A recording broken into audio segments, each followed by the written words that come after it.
The rain came down like bullets on the Arizona desert that November night. Inside the Iron Horse bar, shattered glass covered the floor like diamonds scattered across hell.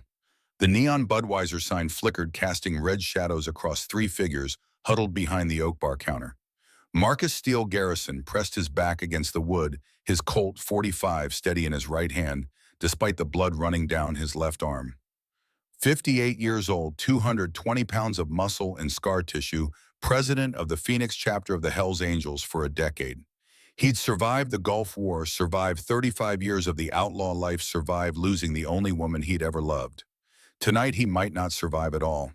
But that wasn't what scared him. What scared him was the elderly woman trembling beside him, her silver hair disheveled, her hands clutching her daughter's shoulders with a grip that spoke of maternal ferocity older than civilization itself.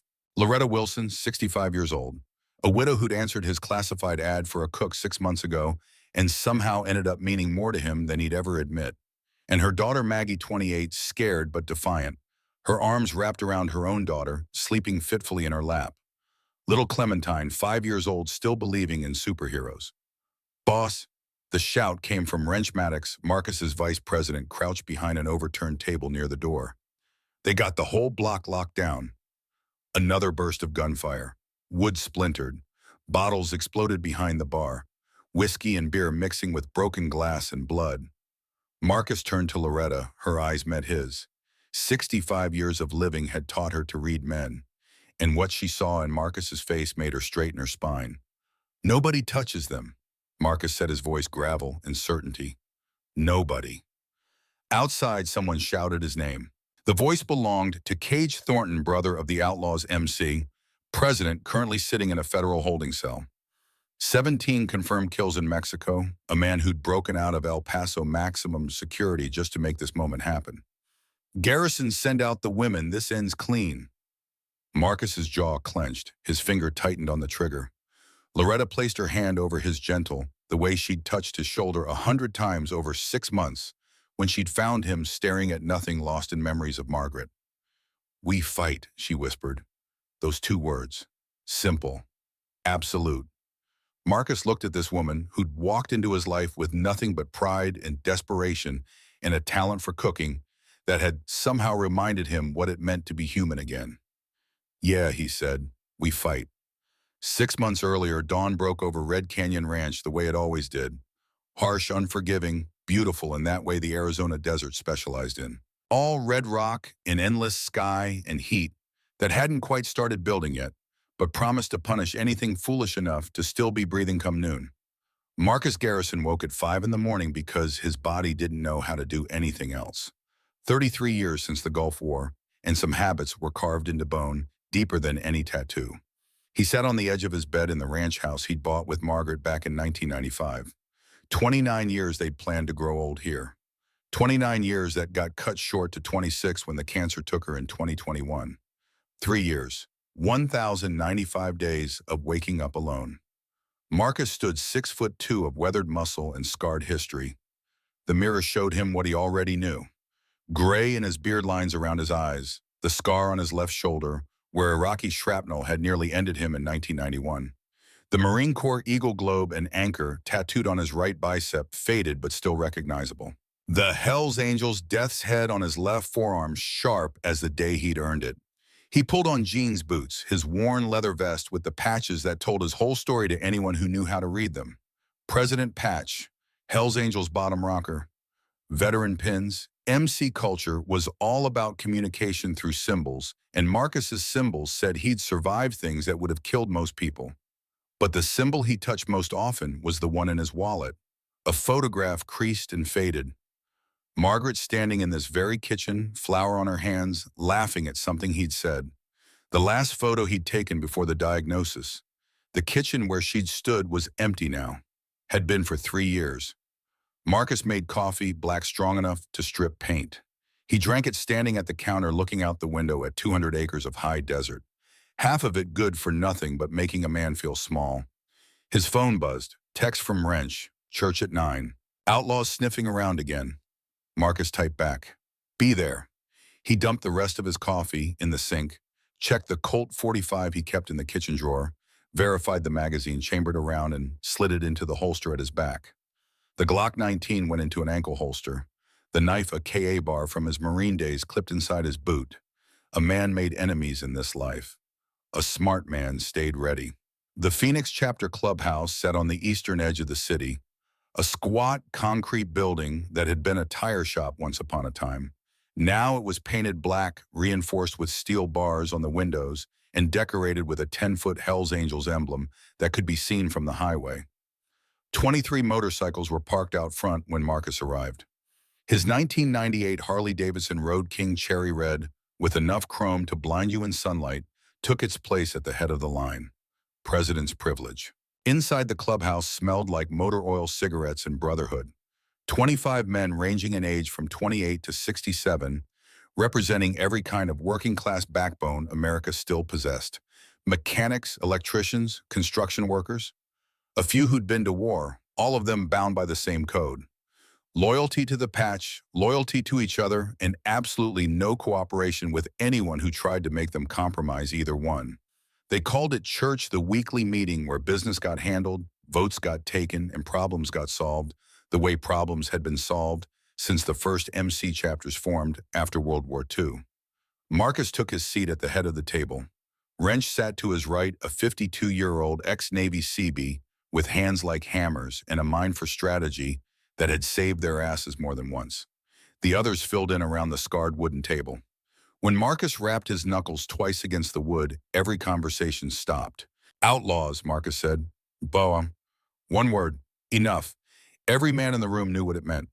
The Outlaws Motorcycle Club, one of the big four outlaw clubs in America, had been encroaching on Hells Angels territory for 6 months, testing boundaries, pushing buttons, looking for weaknesses.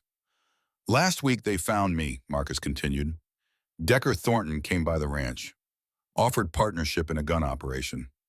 Military hardware stolen from National Guard armories, sold to militia groups and anyone else with cash. Silence. Then Wrench spoke, his voice careful. What did you tell him? I told him we run bars, garages, and security. We protect our neighborhoods. We don't touch dirty money, and we don't move illegal weapons.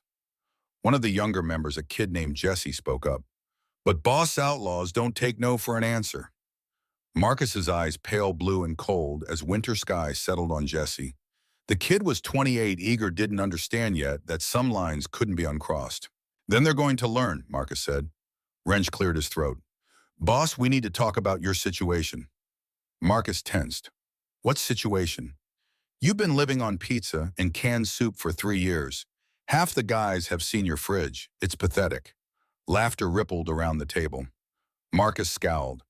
I eat fine. You eat like a man who's given up, Wrench said, and the laughter died. Margaret wouldn't have wanted that. The name hung in the air. Margaret. Nobody had spoken it aloud in Marcus's presence for months. He could have shut it down with a look. Instead, he was silent. Wrench pressed on gentler now. Patty O'Brien from your neighborhood called me. Said she's worried about you, said you need someone to cook. Someone to make sure you're actually living instead of just breathing. Marcus stood abruptly. Church dismissed. The men filed out, but Wrench stayed. Boss, I don't need help.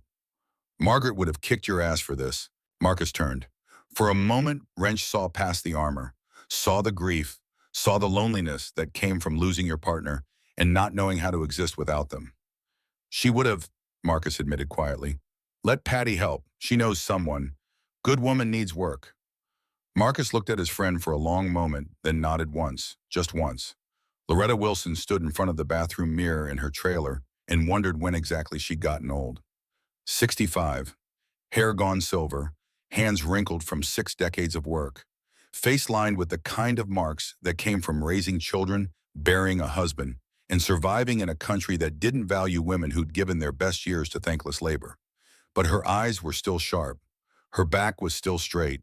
And when she needed to be, Loretta Wilson could still be formidable. She needed to be formidable today. Mama, are you sure about this? Maggie stood in the doorway, her daughter Clementine on her hip. 28 years old, beautiful in that fragile way women got when life had beaten them down, but they were still standing out of sheer stubbornness. We're 3 weeks from eviction, Loretta said. $2,400 in back rent. Your shifts at the grocery store barely cover food. I'm working 2 jobs and it's not enough. But Mama, you saw what Google said. Marcus Garrison is the president of the Hells Angels. I also saw 800 a week plus housing.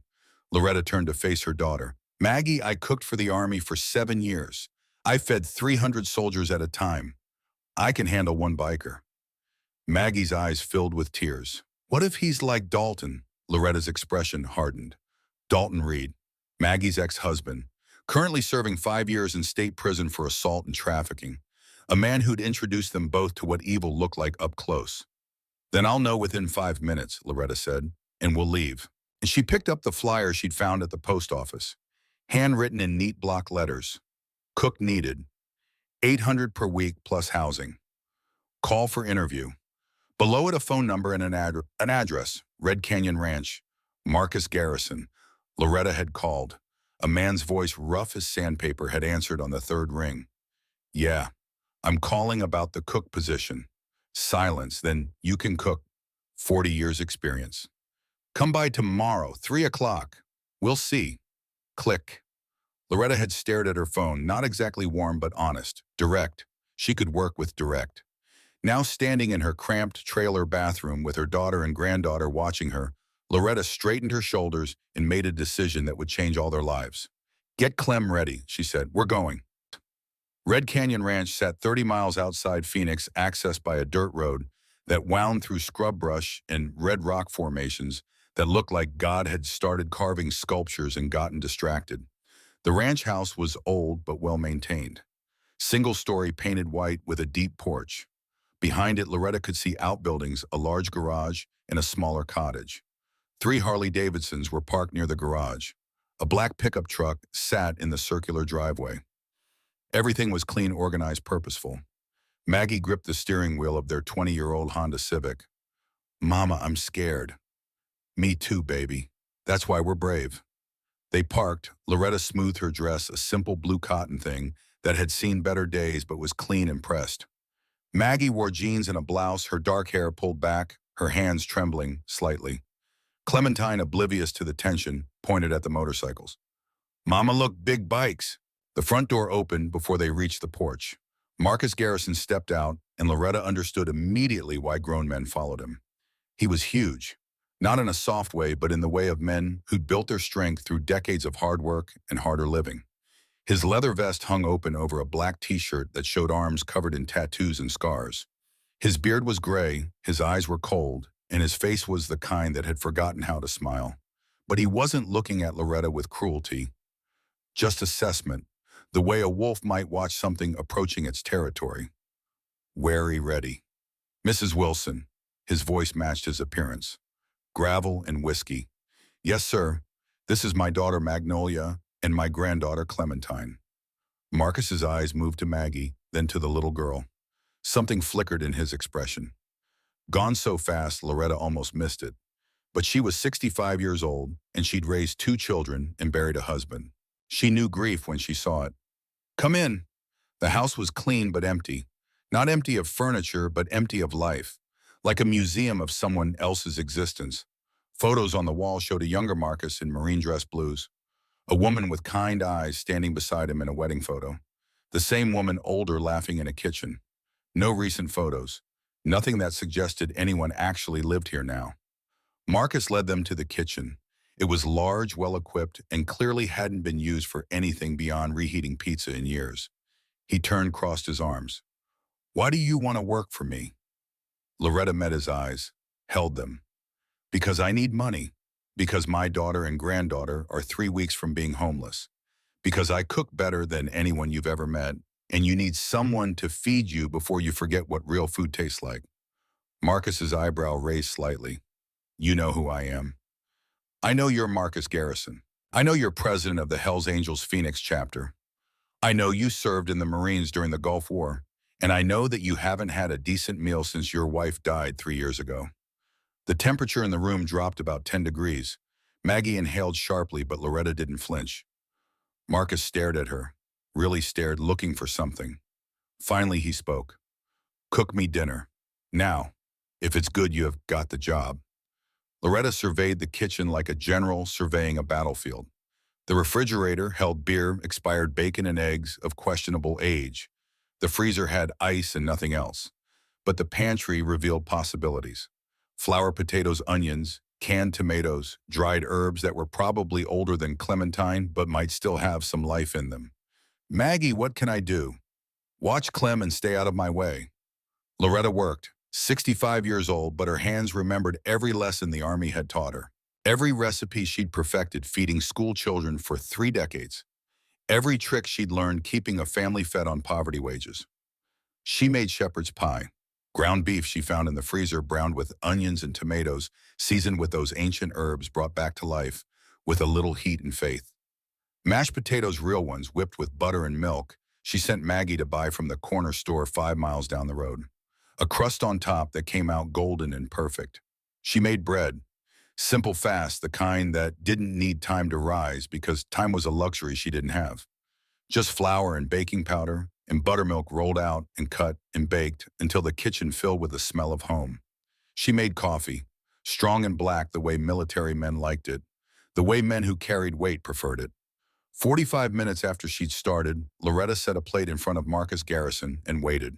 He looked at the food, picked up his fork, cut through the golden crust through the layers of meat and vegetables and potatoes, lifted the first bite to his mouth, and stopped. His eyes closed, just for a moment. When they opened, they weren't quite as cold. Margaret used to make this, he said quietly. Loretta's heart clenched. Your wife, Marcus nodded. He took another bite, then another. Ate methodically the way soldiers did, the way men who'd known hunger respected food. When the plate was empty, he looked up. You and your daughter can move into the cottage behind the main house. Start Monday, $800 a week cash. Housing is free. You cook 3 meals a day when I'm here. Stock the fridge. Keep the kitchen clean. You don't ask questions about my business. I don't ask about yours. Fair. Loretta's voice came out steady despite the relief flooding through her. Fair. Marcus stood, pulled out his wallet, handed her $800 bills. First week. Get your things. Wrench will help you move it tomorrow. Mr. Garrison. Marcus, just Marcus. Marcus, Loretta corrected. Thank you.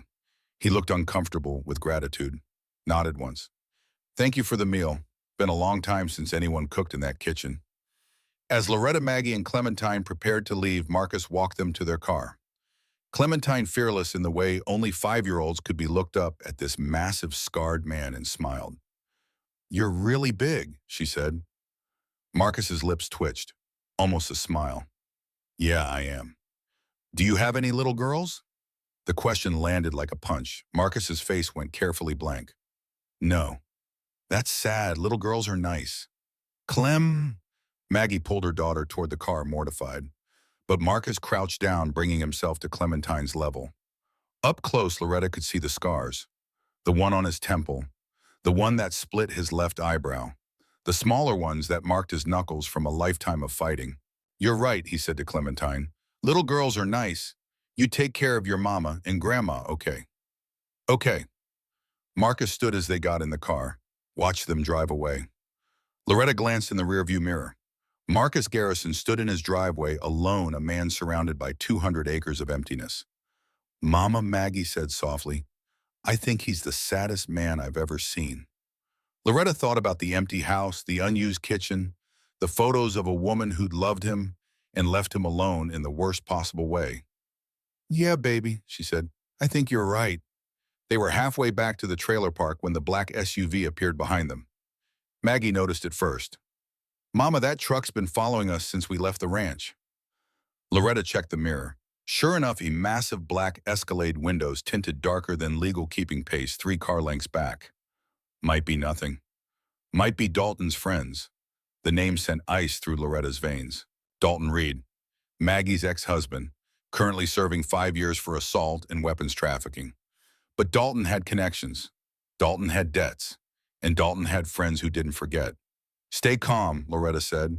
The Escalade accelerated, pulled alongside them at a red light. The passenger window rolled down. 2 men, both white, both in their 30s, both wearing the kind of casual violence that came from years of hurting people for money. The passenger had a snake tattooed on his neck. The driver wore a leather vest with patches Loretta recognized from Maggie's stories about Dalton. Outlaws MC. Magnolia Reed, the passenger shouted. We need to talk about what your husband owes. Maggie's hands tightened on the wheel. My name is Wilson now and Dalton's in prison. But his debt ain't $50,000, sweetheart. With interest, that's 70 now. The light changed. Maggie gunned the engine. The Honda's four-cylinder screamed in protest, but they pulled ahead. The Escalade followed. Easy, predatory. Loretta pulled out her phone, dialed the number Marcus had given her. He answered on the first ring. Yeah, this is Loretta Wilson. We're being followed by two men in a black Escalade. They're threatening my daughter about money her ex-husband owes. Marcus's voice changed, went from neutral to lethal in one syllable. Where are you, Choma? Route 89 heading south about 20 miles from your ranch. License plate? Loretta read it off. Pull over at the Chevron station in 3 miles. Go inside, stay there. Marcus, do it now. And the call ended. Maggie's eyes were wide with fear. Mama, what if they... Chevron station, 3 miles, we're going to be okay. They pulled into the gas station, hurried inside. The clerk, a man in his 50s, took one look at Loretta's face and nodded toward the back room. Trouble? Maybe. Coffee's fresh. Help yourself. The Escalade pulled in, parked blocking their Honda. The two men got out. Through the window, Loretta watched them approach the store. Watched the passenger adjust something at his waistband. A gun, probably. Then she heard it. The sound that would become familiar over the next 6 months. The deep, throaty roar of motorcycle engines. Multiple motorcycles. Coming fast. 6 Harley-Davidsons screamed into the parking lot, led by a cherry-red Road King with a rider in a leather vest and silver beard. Marcus Garrison dismounted before his bike had fully stopped. Behind him, Wrench and 4 other Hells Angels spread out in a semicircle, cutting off any escape. The 2 outlaws froze. Marcus walked toward them with a kind of calm that only came from absolute certainty of violence. He stopped 3 feet away. You boys lost. The passenger tried to bluff. This ain't your business, Garrison. You're harassing women under my protection. That makes it my business. They owe. I know what they supposedly owe. I know your President Decker Thornton sent you, and I know that you're standing in front of 6 very irritated men who would love an excuse to express their irritation. The driver spoke up, trying to salvage something. Decker wants to talk tomorrow. Neutral ground. Fine, tell Decker I'll meet him at Old Road Bar, 8 p.m., just him and me, no crew. He'll want answers about our offer. Marcus's smile was colder than his voice. He'll get them. The 2 outlaws backed toward their Escalade, got in, drove away faster than they'd arrived. Marcus turned toward the gas station, made eye contact with Loretta through the window, gestured for her to come out. Loretta took Maggie's hand. They walked outside together. They're gone, Marcus said. But they'll be back. This about your daughter's ex-husband. Maggie's voice shook. Dalton worked for the outlaws. He owed them $50,000 for guns he was supposed to move, but got arrested before the sale. They think I should pay his debt. Marcus was quiet for a long moment. Then, pack your things tonight. Move into the cottage first thing tomorrow morning. I'll send Wrench and 2 prospects to help. Marcus, we can't. You can, you will. Those men know where you live. They'll come back. At my ranch, you are protected. Loretta found her voice. Why are you doing this? Marcus looked at her, really looked. Because I said nobody touches you, Marcus said simply, and I keep my word. He got back on his motorcycle. The other Hells Angels mounted up. Before starting his engine, Marcus called out, Loretta, that shepherd's pie was good. Make it again when you're settled in. Then they were gone. 6 motorcycles disappearing into the desert sunset, leaving Loretta and Maggie standing in a gas station parking lot, holding each other, crying from relief and fear and the strange kindness of a dangerous man. In the car, Clementine asked, Grandma, is the big man our friend now? Loretta thought about Marcus's cold eyes and colder promise. Yeah, baby, she said. I think maybe he is. Sunday morning, 6 a.m., Wrench pulled up to Loretta's trailer in a pickup truck and with 2 younger Hells Angels. Jesse, the eager 28-year-old from church, and a prospect named Clay, who looked about 19 and scared to breathe wrong. Loretta had everything packed. 3 years of living in a trailer meant you didn't accumulate much. plus kitchen supplies, photos, and the quilt her grandmother had made in 1952. Everything she owned fit in the bed of the truck with room to spare. Maggie's belongings were even simpler. Her life with Dalton had taught her not to get attached to things. Things could be taken away.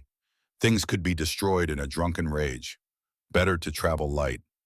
Clementine's toys filled 2 cardboard boxes. Not much for a 5-year-old, but enough to make her smile. "That it?" Wrench asked, looking at the modest pile. "That's it," Loretta confirmed. He nodded, didn't comment on how little they had, didn't offer pity. Just said, "Cottage is ready. Boss made sure it's clean. Fixed the plumbing yesterday." Marcus did plumbing. Wrench smiled. "Boss does everything. Learned in the Corps. Says a man should be able to fix anything that breaks on his property." They drove in Convy to Red Canyon Ranch. Loretta in her Honda wrench and the truck, Jesse and Clay following on their bikes. When they arrived, Marcus was waiting on the porch. He'd shaved, trimmed his beard, wore clean jeans and a black t-shirt that somehow looked formal on him. Making an effort. "Cottage is around back," he said. 2 bedrooms, bathroom, small kitchen, living room. Not fancy, but it's solid. The cottage was more than Loretta had hoped for. Old but sturdy, built probably in the 50s when the ranch was first established. Wood floors worn smooth by decades of footsteps. Windows that actually closed properly. A bathroom with hot water and good pressure. And it was clean. Spotless, actually. Someone had scrubbed every surface, washed the windows, even put fresh sheets on the beds. "Who cleaned this?" Loretta asked. Marcus shrugged, uncomfortable. "Had some time yesterday." This massive, terrifying man had spent his Saturday afternoon cleaning a cottage for a widow and her family. Maggie started to cry, just stood in the middle of the living room and cried. All the fear, all the stress, all the years of Dalton's abuse and poverty and struggling to keep Clem fed and safe, it all came pouring out. Loretta held her daughter, let her cry. Marcus shifted awkwardly. Wrench and the prospects suddenly found reasons to be very interested in unloading boxes. Finally, Marcus spoke. "I'll be in the main house. Move in at your own pace. When you're settled, come over. I'll show you the kitchen." He left, gave them space. Wrench stayed long enough to help move the furniture, then followed Marcus. Jesse and Clay finished unloading, then disappeared on their motorcycles. And suddenly, Loretta and Maggie and Clementine were alone in their new home. Not a trailer, not temporary, an actual home on land that stretched to the horizon with a man who had promised protection standing between them and the world. "Mama," Maggie whispered, "what if this is too good to be true?" Loretta looked around the cottage, looked out the window at the desert beyond, thought about Marcus's cold promise and the way he'd moved mountains to keep them safe. "Then we'll enjoy it while it lasts," she said, "and maybe, just maybe, we'll make it real." That evening, Loretta cooked her first official meal as Marcus Garrison's employee. She'd explored the main house kitchen that afternoon, found it fully stocked now where yesterday it had been nearly empty. Marcus must have gone shopping or sent someone. Either way, the refrigerator held fresh vegetables, good meat, real butter, milk, eggs. The pantry had been refilled with quality ingredients. He'd invested in this. In her. Loretta made pot roast, the kind that took hours. Beef slow-cooked with carrots and potatoes and onions until it fell apart at the touch of a fork. She made fresh rolls, green beans with bacon, apple pie for dessert because the pantry had apples and she had time, and she wanted to make a statement. At 6 p.m., she walked to the main house and knocked. Marcus opened the door, looked surprised to see her in a clean apron, flour on her hands. "Dinner's ready," she said, "if you want to eat." He followed her to the kitchen, stopped when he saw the table. She'd set it. 2 plates. Plates, real silverware, a glass of water at each setting. Nothing fancy but intentional. Purposeful. "You didn't have to," Marcus started. "Yes, I did. You hired me to cook." Cooking means more than just throwing food at someone. It means setting a table. Means eating like a human being instead of an animal. Marcus looked at her, then at the table, then slowly sat down. Loretta served him, placed the plate in front of him with care. Pot roast vegetables, a roll still warm from the oven. She sat across from him with her own plate. Marcus picked up his fork, cut into the meat, took a bite, and closed his eyes. When he opened them, they were wet. "This is exactly how Margaret made it," he said, his voice rough. Exactly. Good recipes are universal, Loretta said gently. Good food is a language everyone understands. They ate in silence, comfortable silence, the kind that came from two people who'd lived long enough to know that words weren't always necessary. When Marcus finished, he pushed his plate back and looked at Loretta with something approaching vulnerability. I haven't eaten like this in 3 years, he said. Haven't sat at this table, haven't felt like a person. You are a person, Marcus. A good one, I think, under all that armor. He shook his head. You don't know me. I know you cleaned a cottage for strangers. I know you faced down two armed men to protect my daughter. I know you're paying me $800 a week when you could probably get someone cheaper. She paused. I know you're lonely. I know you're grieving. And I know that's okay. Marcus stared at his empty plate. When he spoke, his voice was barely above a whisper. She died in our bedroom. I held her hand. She told me not to give up, not to stop living. He looked up, and the pain in his eyes was raw. But I don't know how to live without her. Loretta reached across the table, put her hand over his. This dangerous, violent man who killed people with his bare hands and led a motorcycle club of outlaws. You learn, she said, one day at a time, one meal at a time. You remember that living honors her more than dying inside, and you let people help you. Marcus looked at their joined hands, didn't pull away. I'm not good at letting people help. I noticed, but I'm not good at taking no for an answer. So I guess we'll see who's more stubborn. That got almost a smile. Almost. They sat there in the fading light, two wounded people finding something like hope in a shared meal. Outside, the Arizona desert cooled down from the day's heat. Somewhere Maggie was putting Clementine to bed in a cottage that finally felt safe. Somewhere the outlaws were planning their next move. But in this kitchen, in this moment, two lonely people weren't quite so alone anymore. And that was enough. The first week passed like a dream Loretta was afraid to wake from. She rose at 5 every morning, same as Marcus. Found him already in the kitchen, coffee brewing, staring out the window at land that stretched beyond seeing. She'd pour 2 cups, hand him one without speaking, and they'd stand in companionable silence while the desert transformed from black to purple to gold. Then she'd cook, eggs and bacon, biscuits and gravy, pancakes with real maple syrup, food that stuck to ribs and reminded a man what it meant to be cared for. Marcus ate every bite, and though he rarely spoke during breakfast, his eyes said what his mouth couldn't. Thank you, I needed this. I forgot what home felt like. Maggie helped in the afternoons, learning Loretta's rhythm, staying quiet when Marcus was around. The man made her nervous, all that contained violence and careful politeness. But she noticed things, how he always checked the locks 3 times before bed, how his hand instinctively went to his waistband when an unexpected car approached, how he flinched just slightly when Clementine laughed too loud. A man living with ghosts. Clementine, innocent of adult complications, had decided Marcus was her friend. She'd wander to the main house after lunch, stand at the door, until he noticed her, then pepper him with questions. Why are your motorcycles so loud? Makes them harder to ignore. Why do you have so many tattoos? Each one tells a story. Can I have a tattoo? Ask me when you're 30. Marcus answered every question with the same serious attention he'd given adult. Never dismissed her, never told her to go away. And slowly, imperceptibly, the hard lines around his eyes began to soften. On Thursday, Loretta found him in the garage teaching Clementine the names of tools. Socket wrench, torque wrench, Allen key. The little girl repeated each word carefully, her small hand in his massive scarred one. You're good with her, Loretta said from the doorway. Marcus looked up, caught.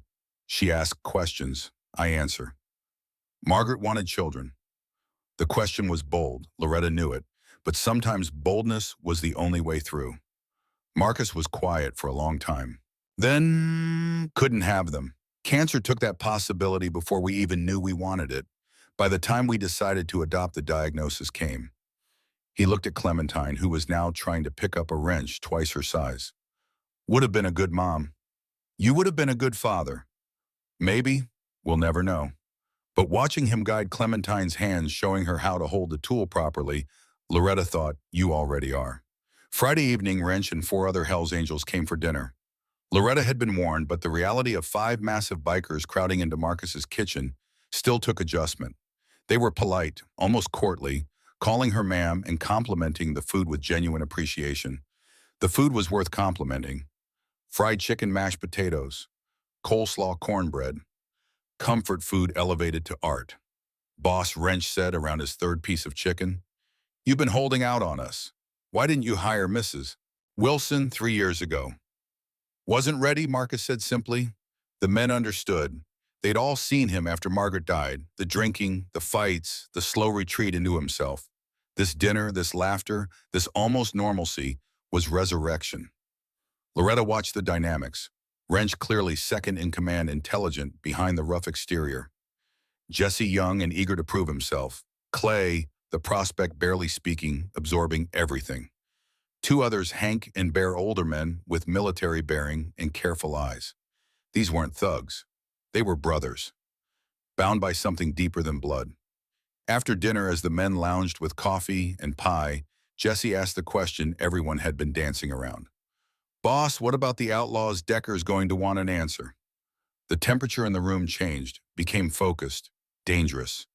Marcus set down his fork. "Meetings tomorrow night. Old Road Bar, just me and Decker." "The hell you are," Wrench said flatly. "You don't walk into that alone. I walk in with crew, he walks in with crew, and it becomes a war. I want to talk first." "Boss, I made the call. It's done." Loretta felt ice in her stomach. She'd heard enough from Maggie to know what the outlaws were, what they did. And she'd seen enough of Marcus to know he'd walk into hell itself if he thought it was the right thing to do. After the men left, she cornered him in the kitchen. "This meeting tomorrow, it's about Maggie's debt." "Partially. What's the other part?" Marcus looked at her with those cold blue eyes. "They want me to move guns, military hardware." I said no. They don't like no. "So you're meeting the man who threatened my daughter to tell him no again." "That's about the size of it." Loretta wanted to scream, wanted to grab this stubborn, self-destructive man and shake him. Instead, she did something worse. She told him the truth. "If you get yourself killed, who protects us?" Marcus blinked. Hadn't expected that angle. "I won't get killed." "You don't know that. You're walking into a meeting with men who make money from violence, men who want something from you, men who've already shown they'll threaten women and children." Her voice broke. "Marcus, we just got here. We just started feeling safe. Don't take that away." He stood there, this massive man who'd survived war and prison and 3 decades of outlaw life, looking lost. "What do you want me to do?" He asked quietly. "Take backup, be smart, come home. I always come home." Margaret probably thought that too, right up until the day you didn't. It was a low blow, Loretta knew it, but she was 65 years old and she had already buried one man she cared about. She wasn't ready to bury another. Marcus's jaw clenched. For a moment she thought he might yell. Instead he nodded once. "I'll take Wrench. He can stay outside in case." "Thank you." That night Loretta couldn't sleep. She lay in her bed in the cottage, listening to the desert silence, and prayed to a God she hadn't spoken to in years. Keep him safe. Please. We need him. Saturday arrived with the weight of prophecy. Marcus spent the day preparing, cleaned his guns, checked his bike, made phone calls in a voice too low for Loretta to hear. He was planning, calculating, getting ready for every possibility. At 4 p.m. he came to the main house kitchen where Loretta was prepping dinner. "I need to tell you something," he said, "about your daughter's ex-husband." Loretta set down her knife. "What about Dalton?" "I made some calls. Dalton Reed worked for the outlaws as a gun mule, low level, supposed to transport $50,000 worth of stolen military weapons from a National Guard armory to a buyer in Nevada. Got pulled over for a broken taillight before he could deliver. Cops found the guns." "I know all this. What you don't know is that Decker Thornton, the outlaws' president, personally fronted the money for those guns. When Dalton got arrested, Decker lost $50,000 plus the profit he would have made. In his mind, Maggie inherited that debt when she married Dalton." Loretta felt sick. Maggie reported Dalton to the police. That's why he got pulled over. She was trying to protect herself. "I know. She did the right thing, but Decker doesn't care about right. He cares about money and respect, and he thinks your daughter owes him both. What are you going to do? Marcus pulled out his wallet, extracted a cashier's check. $50,000. Loretta's hands flew to her mouth. Marcus, no. I sold the north section of the ranch, 50 acres. Been meaning to anyway. Too much land for one person. This covers Maggie's debt plus interest. We can't accept this. You're not accepting it. I'm buying peace. He looked at her steadily. I told you nobody touches you. I meant it. This is how I keep that promise. You're selling your land for us, for people you've known 1 week. Margaret and I bought 200 acres. We were going to fill it with horses, maybe some cattle, definitely kids running around. None of that happened. What's the point of land if you're alone on it? He pressed the check into her hand. Let me do this. Loretta looked at this man who'd lost everything and was somehow finding the strength to protect strangers. This broken, beautiful man who hid his enormous heart behind leather and scars. You're a good man, Marcus Garrison. I'm a killer and a criminal, but I try to have a code. Your code is better than most people's religion. He almost smiled. Almost. At 7:30, Marcus put on his vest, checked his weapons one final time, walked to his motorcycle. Wrench was waiting on his own bike, armed and grim. Loretta stood on the porch with Maggie and Clementine. The little girl waved. Bye, Mr. Marcus. Come back soon. Marcus looked at the three of them, his family in every way that mattered except blood. I'll be back for dinner, he promised. Then he kicked the engine to life, and the two motorcycles roared into the gathering darkness. The old road bar sat 20 miles outside Phoenix, a roadhouse that had been neutral territory since the 50s. Wood frame, neon beer signs, gravel parking lot. The kind of place where deals got made and grudges got settled, and everyone understood the rules. Marcus and Wrench arrived at 7:50, 10 minutes early. Good tactics. Decker Thornton was already there. Sitting at the bar, bourbon in hand, flanked by 4 outlaws, including the 2 who'd harassed Maggie. The man himself was 52, lean and dangerous, with eyes that evaluated everything in terms of profit and loss. He smiled when Marcus walked in. Not a friendly smile, the smile of a shark that had cornered prey. Garrison, wasn't sure you'd show. I said I would. Marcus sat 2 stools away. Wrench positioned himself near the door, hand near his waistband. Let's talk. Let's. You got my message about the gun operation? I did. Answer's still no. Decker's smile didn't waver. See, that's where we have a problem. Hell's Angels have roots, contacts, legitimacy. Outlaws need those things. We could partner, 50-50 split, make serious money. I don't touch guns. Club policy has been for 20 years. Club policy can change. Not this one. Decker sipped his bourbon. What about the other matter, the debt Maggie Wilson owes? Marcus pulled out the cashier's check. Set it on the bar, and $50,000 covers Dalton Reed's debt plus 5 years interest. We're square. Decker looked at the check, then at Marcus. Then he started laughing. You're selling your land for some widow's daughter, Garrison. You've gone soft. I've paid the debt. Maggie's clear. That's the end of it. See, that's where you're wrong. Decker leaned in, voice dropping. This stopped being about money when you disrespected me. I made you an offer, a generous offer, and you said no. Then you threatened my men.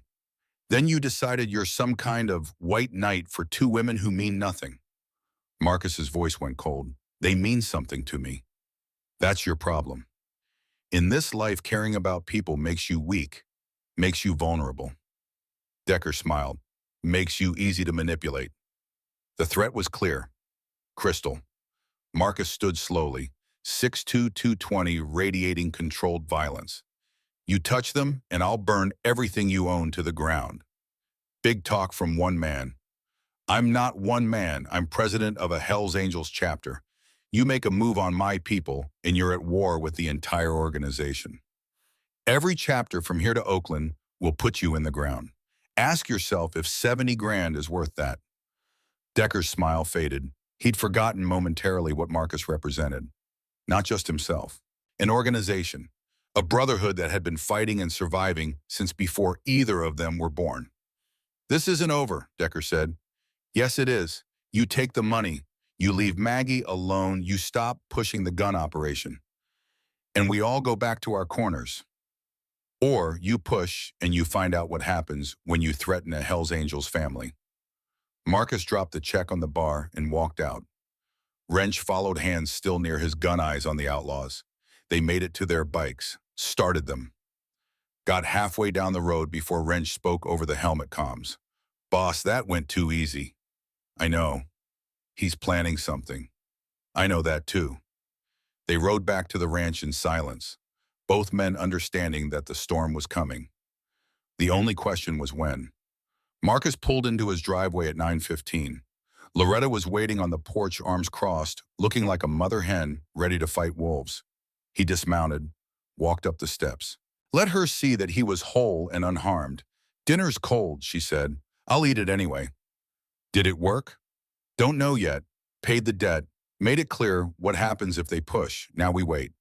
Loretta nodded. She'd been a military wife long enough to understand that sometimes waiting was all you could do. Inside, she reheated pot roast while Marcus sat at the table, suddenly exhausted. The weight of responsibility, of protecting people who depended on him, of navigating violence without becoming consumed by it, crashed down all at once. "You're doing the right thing," Loretta said quietly, setting the plate in front of him. "Doesn't always feel right." "The right thing rarely does." He ate. She sat across from him, nursing cold coffee, keeping him company. "Tell me about Margaret," she said. "Not the sad parts, the good parts." Marcus looked surprised, then thoughtful. Then slowly he started talking about meeting her in a VA hospital in 1992. Both of them damaged in different ways. About her laugh, which sounded like wind chimes. About the way she'd made this ranch into a home with nothing but paint and determination and love. About Sunday mornings reading the paper together. About the small, unremarkable moments that made a marriage. Loretta listened, didn't interrupt, let him remember. When he finally wound down, he looked at her with something like gratitude. "Thank you," he said. "For what?" "For asking. Everyone else wants me to forget. You're the first person who understood that remembering is how I keep her alive. I remember my Caleb every day, the good and the bad. That's what love is, carrying someone even after they're gone." They sat in the quiet kitchen. Two widowed souls finding comfort in shared grief. Outside, the desert stars burned cold and distant. And somewhere in Phoenix, Decker Thornton made a phone call to his brother in El Paso. The storm was gathering. Sunday morning, Marcus woke to the smell of cinnamon rolls. He stumbled into the kitchen, still half asleep, and found Loretta pulling a pan of homemade rolls from the oven. Golden perfect, dripping with frosting. "It's Sunday," she said. "Day of rest and sugar." Marcus stared at the rolls like they were a miracle. "Margaret used to make these every Sunday." "I know, you told me last night." Loretta smiled. "Thought you might want to remember the good parts." Clementine burst through the door, Maggie trailing behind apologetically. "Mr. Marcus, Grandma made cinnamon rolls. Can I have one? Please, please, please." Marcus looked at this little girl who'd somehow wormed her way into his armored heart. Then at Maggie, nervous and hopeful. Then at Loretta, who'd taken his broken house and made it feel like home again. "Yeah," he said, voice rough. "Yeah, you can have one." They ate together, all four of them at Marcus's kitchen table. Clementine chattered about everything and nothing. Maggie slowly relaxed. Loretta watched Marcus with knowing eyes. This was healing. This was hope. This was what Margaret had wanted for him. After breakfast, Clementine asked if she could see the motorcycles. Marcus, unable to deny her anything, led her to the garage. He lifted her onto the seat of his Road King, put his helmet on her head, enormous and ridiculous. She giggled, the sound echoing in the garage like music. "Am I a biker now?" she asked. "Not till you're 30, Marcus said. "Same answer as always. That's so far away." "Good things are worth waiting for." Maggie snapped a photo with her phone. Marcus and Clementine, the massive biker and the tiny girl, both grinning. Later, Loretta would look at that photo and think, this is when we became a family. This exact moment. But the universe has a cruel sense of timing. At 2 p.m., Marcus's phone rang. Sheriff Boone Calloway. "Marcus, we got a problem." "Talk to me." "Decker Thornton was arrested last night. FBI raid. Gun trafficking, racketeering, attempted murder. They've been building a case for months." Marcus felt ice in his veins. "What does that mean for me?" "Means you're clear. Your meeting with him, FBI had the place wired. They heard everything. You offering to pay the debt, you refusing the gun operation, you threatening to defend your people. It's all on tape. As far as they're concerned, you're a witness, not a suspect. That's good news, Boone. There's more. Decker has a brother, Cage Thornton, former Army Ranger dishonorably discharged, worked as a mercenary in Mexico.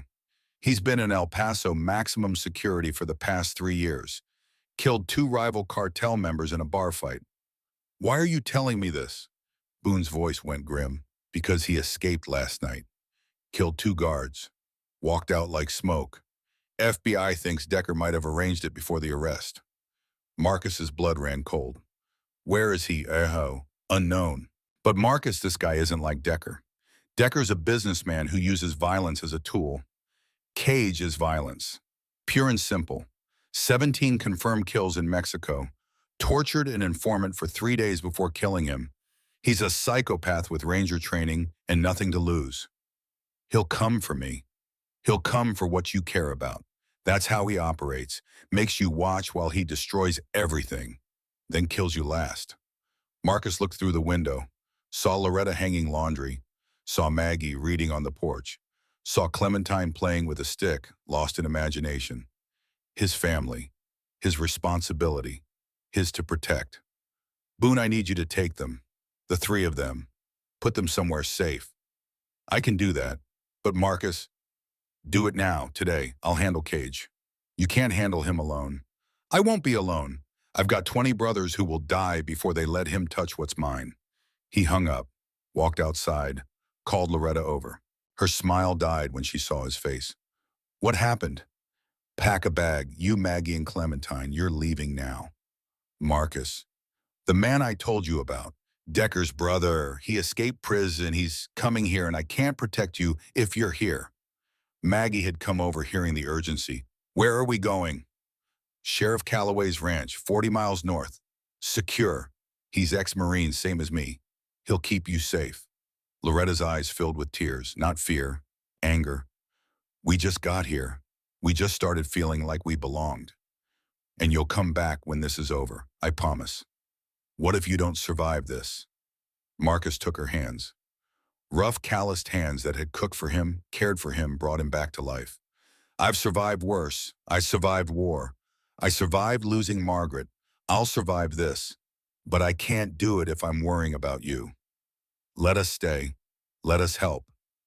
You help by being alive, by being safe, by giving me a reason to come back. Clementine appeared, sensing the tension. Mr. Marcus, are you sad? He knelt down to her level, this little girl who called him her friend, who made him remember what joy felt like. I have to go away for a little while, he said gently. You and your mama and grandma are going to stay with a friend of mine. He's a good man. He'll take care of you. Will you come visit as soon as I can? Promise. Marcus looked into her innocent eyes and made a promise he prayed he could keep. Promise. 30 minutes later, they were packed. 30 minutes after that, Boone arrived in an unmarked truck. 30 minutes after that, Loretta and Maggie and Clementine were driving away from Red Canyon Ranch, leaving Marcus standing in the driveway alone. He watched until the dust settled. Then he pulled out his phone and made a call. Wrench, call church, emergency. Everyone who can carry a weapon, we're going to war. And within an hour, 23 Hells Angels filled Marcus's ranch house. Armed, grim, ready, Marcus stood before them, president and father and general all at once. Cage Thornton is coming. He's a trained killer with nothing to lose and a grudge against me. He'll hit us hard, hit us fast, and try to break us before we can respond. So we're going to make this place a fortress. We're going to turn my ranch into a killing field. And when he comes, we're going to show him what happens when you threaten a Hells Angels family. Wrench stepped forward. What do you need, boss? Marcus smiled. Cold, dangerous. The smile of a man who'd been to war and learned its lessons well. I need weapons, ammunition, and eyes on every approach. I need shifts, perimeter security, and fallback positions. I need tripwires, cameras, and a plan for if things go south. He looked at each man. But most of all, I need brothers, and I've got 23 of them. The men roared approval. They worked through the night, turned the ranch into a defensive position that would have made their military trainers proud. Motion sensors on the access road, cameras covering blind spots, weapons stashed in strategic locations, fallback positions if the main house was breached. Marcus walked the perimeter at 2 a.m. checking everything personally. Wrench joined him. "Boss, you really think he'll come?" "I know he will. Men like Cage don't forgive, don't forget, and they definitely don't stop until they're stopped permanently." "Then we'll stop him." Marcus nodded, but his mind was 40 miles north. With a widow and her daughter and a little girl who thought he was a superhero, he'd promised to come back. He'd promised to keep them safe. And Marcus Garrison always kept his word, even if it killed him. The desert night stretched on, cold and clear. Stars burned overhead, indifferent to human violence. Somewhere out there, a killer was coming. But here on this ranch, 23 men waited, brothers in arms, ready to die for their president, ready to kill for his family. The storm was coming. They would weather it together. Or they would die trying. The miles between Red Canyon Ranch and Sheriff Boone Calloway's place stretched like years. 40 miles of desert highway, each one carrying Loretta farther from the man she'd only just admitted she loved. In the back seat, Clementine slept fitfully, her small hand clutching the stuffed rabbit Marcus had won for her at the county fair last month.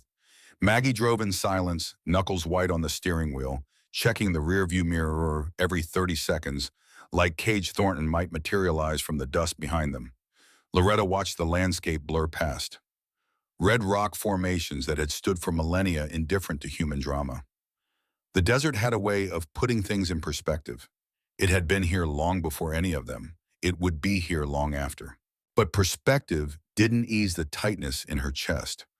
"Mama," Maggie said quietly, "what if he doesn't make it?" The question Loretta had been avoiding for the past 20 miles. "Then we survive anyway," she said, "because that's what we do." But even as she said it, Loretta knew the truth. She'd survived Caleb's death because she'd had no choice. 2 daughters depending on her bills to pay a world that didn't stop turning just because her heart had stopped beating. This felt different. Marcus Garrison had walked into her life when she'd given up on anything beyond mere existence. He'd offered her a job, yes, but he'd also offered her something she hadn't realized she'd been missing: purpose, partnership. The possibility that 65 wasn't the end of the story, just the beginning of a new chapter. If he died defending her family, Loretta knew she'd survive. But she wasn't sure she'd ever truly live again. Boone Calloway's ranch appeared on the horizon. Smaller than Marcus's spread, but well-maintained. The house was classic Southwest adobe warm terracotta walls and a red tile roof. Boone himself stood on the porch as they pulled up.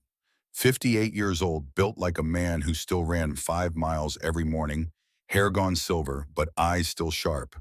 He'd served with Marcus in the Gulf, had stayed in touch through the years. "Mrs. Wilson," he said as Loretta climbed out of the Honda.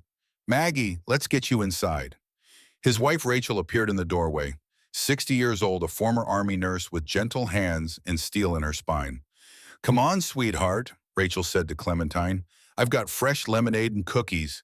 You like chocolate chip?"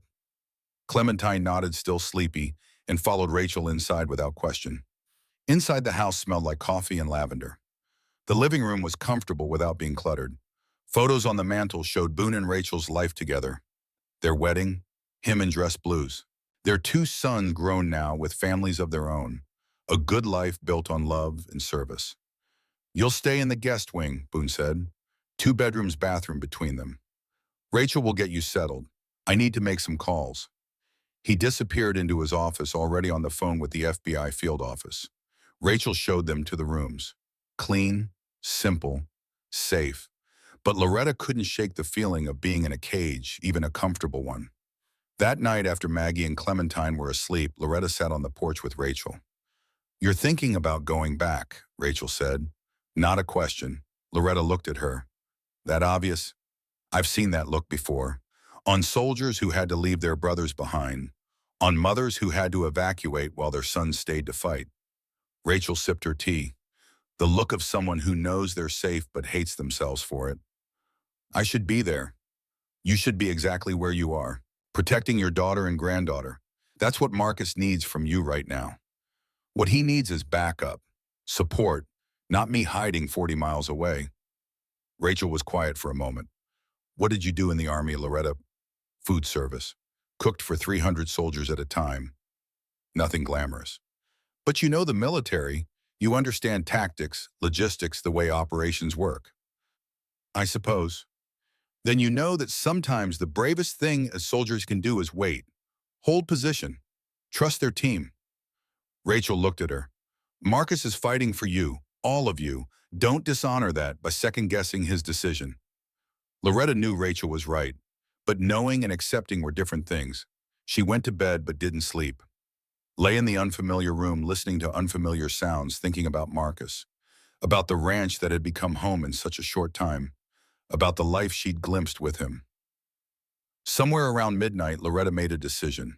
The next morning, she found Boone in his office. I need information, she said without preamble. Boone looked up from the reports he'd been reading. What kind of information? Everything you have on Cage Thornton. Medical history, psychological profile, known associates, operational patterns, everything. Why, babe? Because I'm not going to sit here and do nothing. If I can't be there physically, I can at least arm Marcus with intelligence. For a long moment, Boone studied her. Then he nodded slowly. Most of this is classified. I could get in serious trouble. I won't tell if you won't. A slight smile. You remind me of Rachel. He pulled a file from his desk drawer. Cage Thornton, what the FBI has on him. Loretta spent the next hour reading. Most of it she already knew or had guessed. Dishonorable discharge from the Army Rangers. Multiple kills in Mexico. 3 years in El Paso maximum security before the escape. But there were details she hadn't known. Medical records from his time in the service. Psychiatric evaluations after a particularly brutal operation in Afghanistan. And they're buried in the psychological assessment, something that made Loretta sit up straighter. Subject exhibits severe PTSD symptoms triggered by sudden loud noises and confined spaces. Recommended for immediate psychiatric intervention. She kept reading. Found a note from a VA hospital in El Paso where Cage had been treated briefly after his discharge. Patient experienced acute panic attack during MRI procedure. Became violent when restrained. Required sedation. Loretta looked up from the file. Found something, Boone asked. Maybe. She tapped the psychiatric evaluation. Cage has PTSD, severe, triggered by loud noises and confined spaces. So do a lot of soldiers. But Cage is supposed to be in control, a professional, the man who never breaks. Loretta's voice gained certainty. What happens when you take away that control, when you trigger his trauma? Boone leaned forward. He becomes unpredictable, makes mistakes. Exactly. Loretta stood already reaching for her phone. I need to call Wrench. She dialed him. Wrench answered on the second ring. Mrs. Wilson, I have information about Cage, weaknesses you can exploit. She explained what she'd found. The PTSD, the panic attacks, the specific triggers. Flashbangs, Wrench said immediately. If we can hit him with multiple flashbangs in a confined space, he'll panic, lose control, give you an opening. Mrs. Wilson, this is good intel, real good. How'd you... I did what I'm good at. I cooked up a plan. She paused. How is he, Marcus? Wrench's voice softened slightly. Scared out of his mind, but not for himself, for you, for Maggie and Clem. Tell him we're safe. Tell him I'm working the problem from here. And tell him, her voice caught, tell him I love him. And he better stay alive because I'm not done with him yet. Yes, ma'am, I'll tell him. After she hung up, Loretta found Rachel watching her from the doorway. That was good work, Rachel said quietly.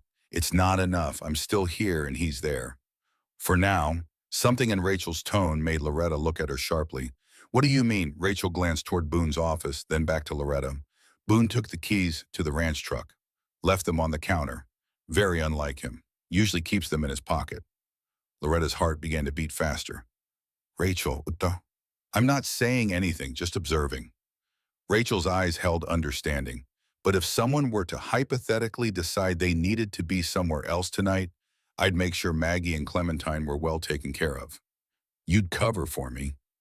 I'd do what I'd want someone to do if Boone was in danger and I was stuck 40 miles away. Rachel squeezed Loretta's hand. But you need to be smart. Wait until after dark.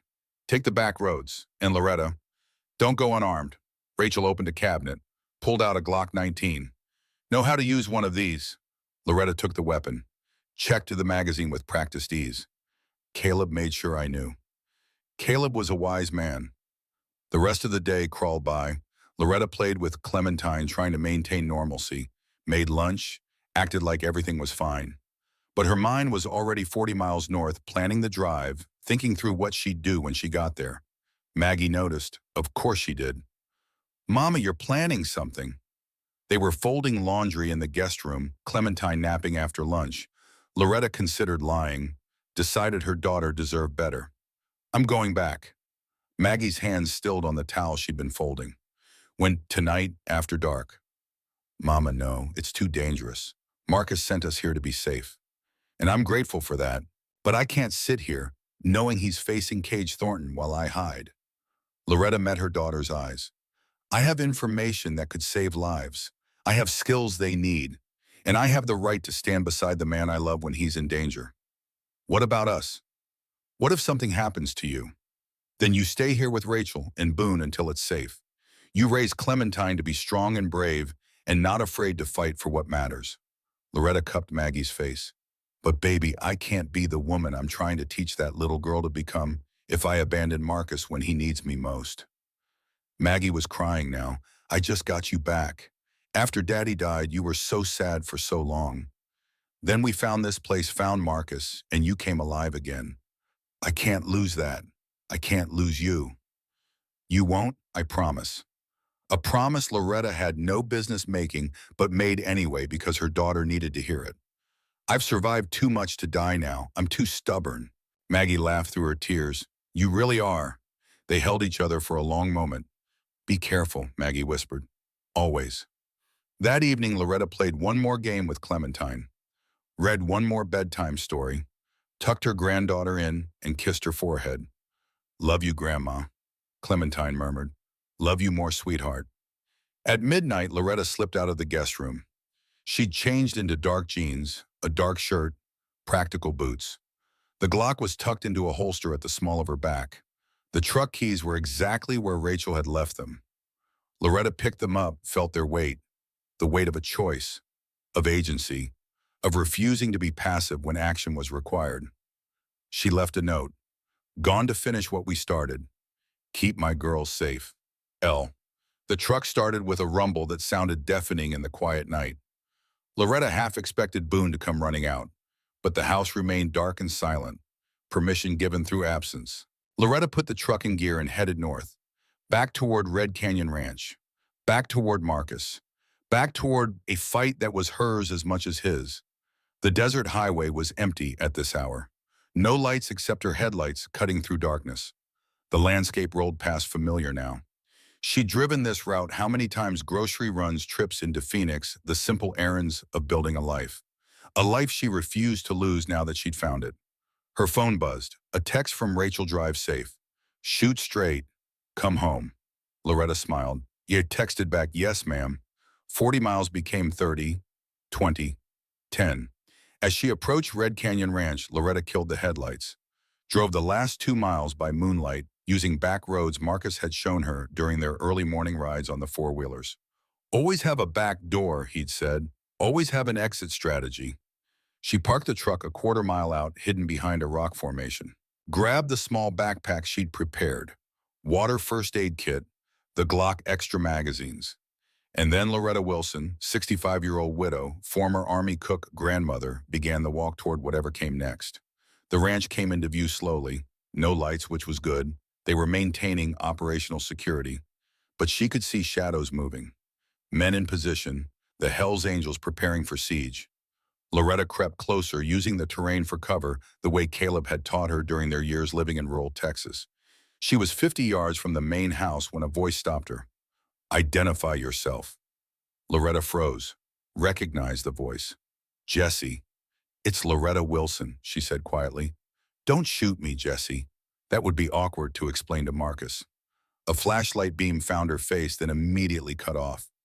Jesse materialized from behind a piece of machinery. Mrs. Wilson, what the hell? You're supposed to be at Boone's place. Change of plans. Where's Marcus? In the house. But ma'am, you can't be here. It's not safe. I'm aware. Take me to him anyway. Jesse looked torn between his orders and the force of nature that was Loretta Wilson at full determination. The force of nature won. This way, stay low. They moved through the defensive positions. Loretta saw the preparations, motion sensors, weapons caches, fields of fire. These men had turned the ranch into a fortress. The front door opened before they reached it. Marcus stood there, and even in the darkness, Loretta could see the shock on his face. Loretta, what? How? We need to talk, she said, inside. He pulled her through the door, then immediately wrapped her in his arms. You're supposed to be safe, 40 miles away. Safe. I was. I chose not to stay there. She pulled back, looked up at him. I have intelligence, about Cage, weaknesses we can exploit. Wrench appeared from the living room. She called me earlier. Told me about the PTSD, the panic triggers. We've been working on a plan. Marcus looked at Loretta like she was a puzzle he couldn't solve. You drove 40 miles in the middle of the night through hostile territory to bring us tactical intelligence. Yes. You could have called. I could have, but I needed to be here. She touched his face. I needed to be with you. I'm sorry if that complicates things, but I'm not sorry I came. For a long moment, Marcus just stared at her. Then incredibly, he smiled. Margaret used to do the same thing. I'd tell her to stay back, stay safe. She'd not agree, then do exactly what she thought was right instead. He shook his head. I loved her for it, even when it made me crazy. So you're not angry? Terrified, but not angry. He looked at Wrench. Tell everyone Mrs. Wilson is here.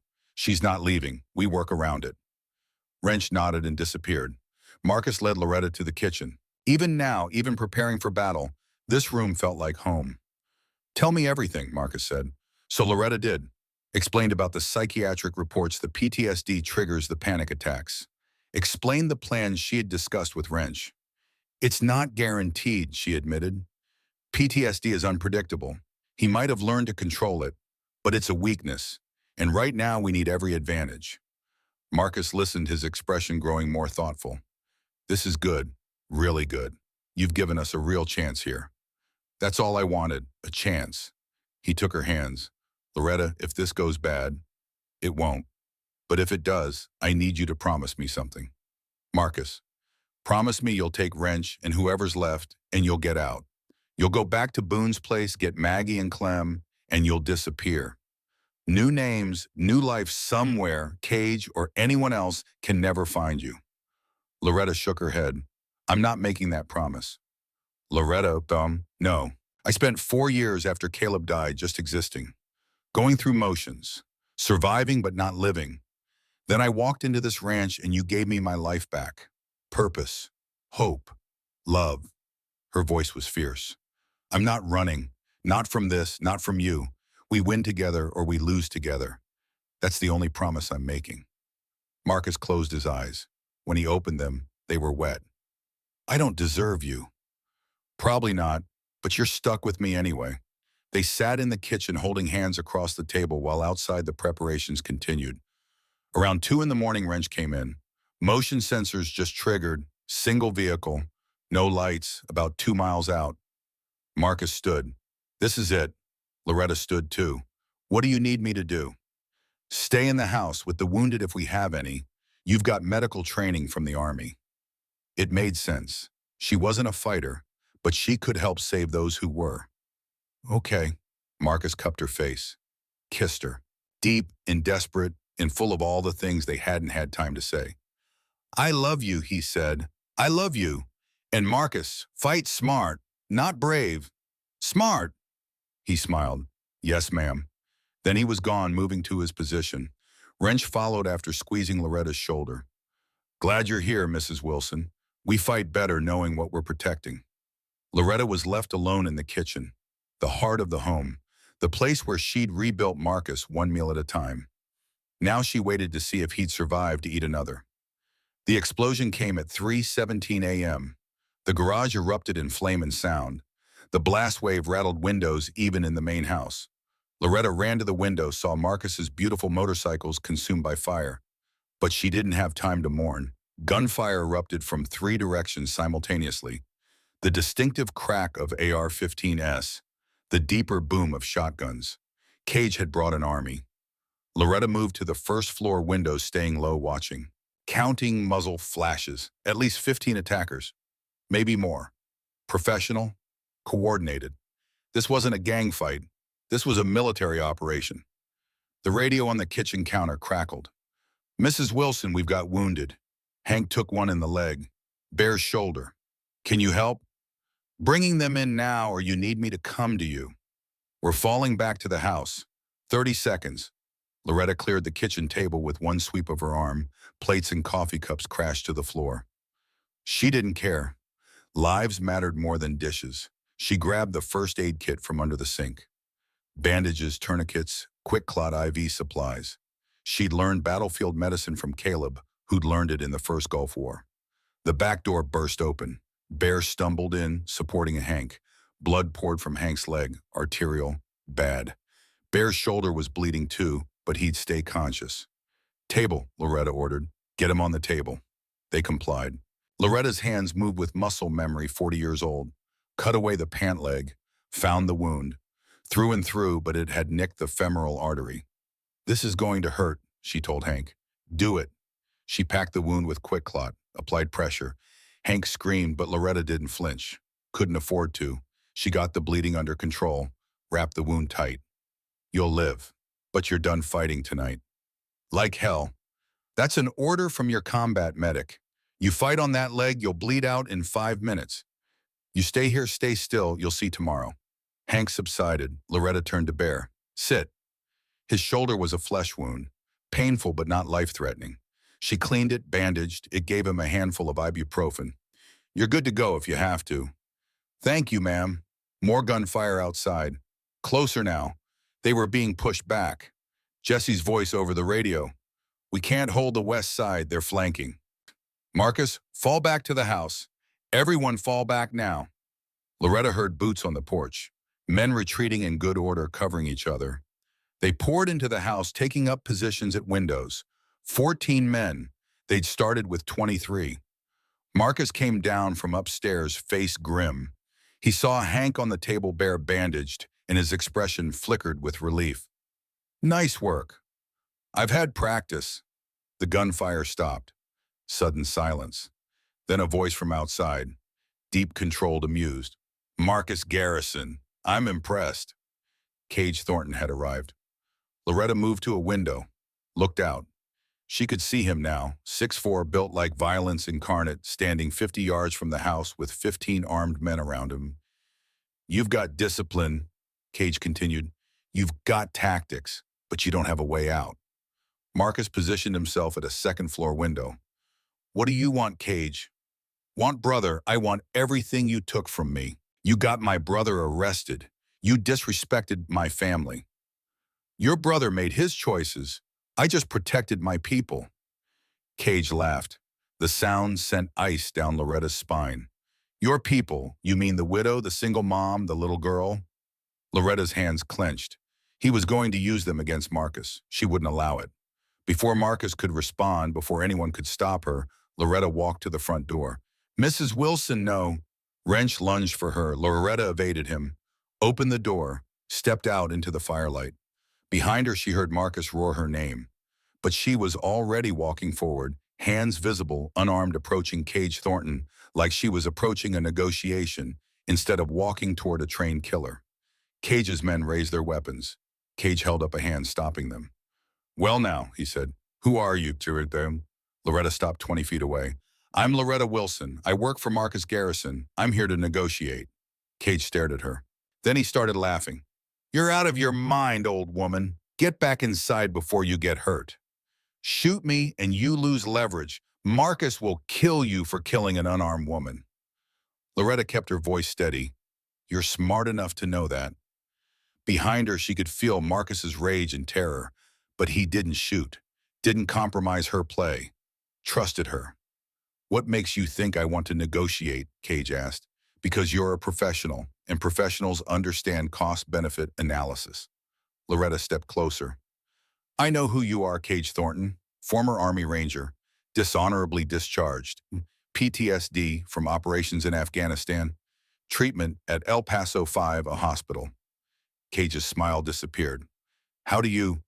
I did my homework. I know about the panic attacks, the triggers, the psychiatric evaluations. Loretta met his eyes. I know your weaknesses, and I know you don't want this to end with unnecessary death. You want Marcus, so let's negotiate. For the first time, Cage looked uncertain. What are you proposing? You withdraw. Marcus doesn't pursue. We end the bloodshed. Why would I do that? I've got you surrounded. Because in 20 minutes, FBI tactical teams arrive. I called them from the road. A lie delivered with absolute conviction. You want to fight Hell's Angels and federal agents? Cage studied her, calculating. Loretta held his gaze. 65 years of life had taught her how to sell a lie when necessary. You're lying, Cage said finally. Am I want to bet your life on it? For a long moment, the desert held its breath. Then Cage smiled, but it wasn't a friendly smile. You're brave, I'll give you that, but bravery doesn't stop bullets. He grabbed Loretta's throat before she could react. His hand was like iron cutting off her air. Marcus, Cage shouted, come out here unarmed, or the old woman dies. Loretta didn't struggle. Struggling would make him grip tighter. Instead, she went still, conserving oxygen. She'd bought time. Maybe not enough, but something. From the house, Marcus's voice, raw with fear. Let her go. Come out here. Hands up, or I snap her neck. Loretta managed to croak out 3 words. Marcus, don't trust. Cage's grip tightened, cutting off her voice entirely. She heard the front door open, heard Marcus's footsteps on the porch. No, he couldn't sacrifice himself. Not for her, not like this. But even as darkness began to creep in at the edges of her vision, even as Cage's hand crushed her throat, Loretta felt something. A rumble, deep and powerful, growing louder. Motorcycle engines, dozens of them. Cage heard it too. His grip loosened slightly as he turned toward the sound. From every direction, headlights appeared, motorcycles roaring out of the desert. Hell's Angels from every chapter within 300 miles answering Wrench's call for backup. Over 100 riders descended on Red Canyon Ranch.